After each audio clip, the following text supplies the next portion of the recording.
टूटी हुई झाड़ू का क्या करें और इसका कौन सा सरल उपाय आपको करोड़पति भी बना सकता है, यानी कि आपका जीवन भी बदल सकता है।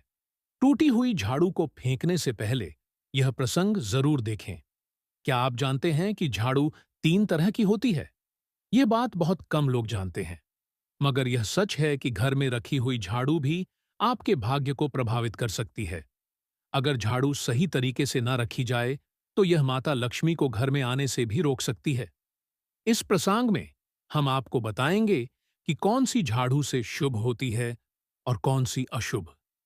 प्लास्टिक की झाड़ू, सीखों वाली झाड़ू और फूल वाली झाड़ू शगुन बताए गए हैं।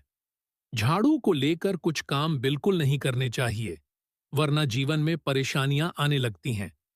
झाड़ू को सही दिशा में और वरना यह माता लक्ष्मी की बहना लक्ष्मी को आकर्षित करती है, जो कि दरिद्रता और संकटों की प्रतीक मानी जाती है। अगर आपके जीवन में बार बार समस्याएं आ रही हैं, एक परेशानी जाती नहीं और दूसरी खड़ी हो जाती है, तो हो सकता है इसके पीछे आपके घर में राखी हुई झाड़ू की स्थिति भी एक कारण हो। अगर जीवन में सब कुछ सामान्य चल रहा है तो ठीक है, लेकिन अगर बार बार उथल पुथल हो रही है तो आपको एक बार झाड़ू से जुड़ी इन बातों पर ध्यान देना है। झाड़ू से जुड़ी यह सारी बातें आपके जीवन की दिशा बदल सकती है। अगर आप उन्हें समझें और अपनाएं तो चलिए जानते हैं। शांति और समृद्धि बनी रहे। जब आपके जीवन में एक परेशानी खत्म नहीं होती कि तभी दूसरी शुरू हो जाती है और घर में धन का लगातार नाश होता जा रहा होता है। आमदनी कम और खर्चे ज्यादा होते हैं। तो समझ लीजिए कि कहीं ना कहीं कुछ चीजें हमारे जीवन में ठीक नहीं चल रही। ऐसे हालात में हमें कुछ बातों का ध्यान रखना बहुत जरूरी हो जाता है। कई बार हम खुद ही अपने घर में नकारात्मक ऊर्जा को बढ़ावा दे रहे होते हैं और हमें इसका पता भी नहीं चलता। इनमें से एक अहम चीज है झाड़ू।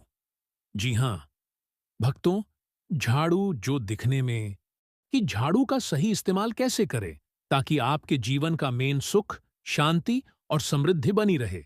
जब आपके जीवन में एक परेशानी खत्म नहीं होती कि तभी दूसरी शुरू हो जाती है और घर में धन का लगातार नाश होता जा रहा होता है। आमदनी कम और खर्चे ज्यादा होते हैं। तो समझ लीजिए कि कहीं ना कहीं कुछ चीजें हमारे जीवन में ठीक नहीं चल रही। ऐसे हालात में हमें कुछ बातों का ध्यान रखना बहुत जरूरी हो जाता है। कई बार हम खुद ही अपने घर में नकारात्मक ऊर्जा को बढ़ावा दे रहे होते हैं और हमें इसका पता भी नहीं चलता। इनमें से एक अहम चीज है झाड़ू। जी हां भक्तों,